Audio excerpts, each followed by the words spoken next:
দেশের আলেম ওলামা রাজনীতিবিদদেরকে যারা জিম্মি করেছিল তাদেরকে দৃশ্যমান বিচারের আওতায় আনতে হবে। সংগ্রামী ভাই এবং বন্ধুগণ, পঞ্চম দফা হচ্ছে যারা আওয়ামী লীগকে এই 16 বছর ফ্যাসিস্ট হতে সহযোগিতা করেছে, জাতীয় পার্টি এবং 14 দল, তাদেরকে নিষিদ্ধ করতে হবে। সংগ্রামী ভাই এবং বন্ধুগণ, জামাত ইসলামী আগামী দিনে যদি সরকার গঠন করতে পারে, ঢাকা 19 আসনের মানুষ যদি আমাকে সেবক হিসাবে গ্রহণ করে, আশুলিয়ার সবচেয়ে গুরুত্বপূর্ণ রুস্তমপুরের ব্রিজ ইনশাআল্লাহ 5 বছরের মধ্যে নির্বাচিত হওয়ার পরে রুস্তমপুরের ব্রিজ নির্মাণ করা হবে ইনশাআল্লাহ।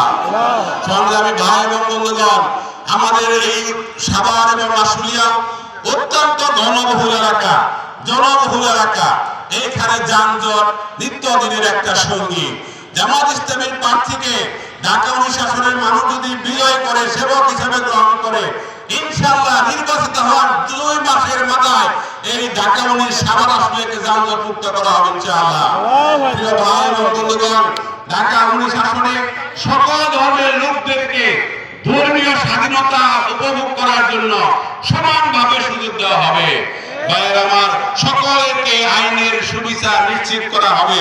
তাই আসুন আগামী দিনে জামাত ইসলামের প্রার্থীকে ঢাকা 19-এ বিজয় করে ইউনিয়ন পরিষদের সেবা নিশ্চিত করে, উপজেলা পরিষদের সেবা নিশ্চিত করে, সরকারি এবং বেসরকারি ভাবে যত রকমের সুযোগ সুবিধা আছে, যত রকমের অনুদান আছে, বয়স্ক ভাতা, বিধবা ভাতা, নারীদের ভাতা, পঙ্গুত্ব বরণকারী ভাতা, কিডনি নষ্ট হলে ভাতা, ক্যান্সার আক্রান্ত হলে ভাতা, ঘর নির্মাণ করতে পারে না তাদের ভাতা এবং প্রতিবন্ধী ভাতা সহ শত শত ভাতা আছে, যার মাধ্যমে এই ঢাকা 19 আসনের বাসিন্দাদেরকে ইনশাআল্লাহ সেবা দেওয়ার মাধ্যমে আমরা 5 বছর যদি সুযোগ পাই ইনশাআল্লাহ, তাহলে সাভার এবং আশুলিয়ার চেহারা পরিবর্তন হয়ে যাবে ইনশাআল্লাহ।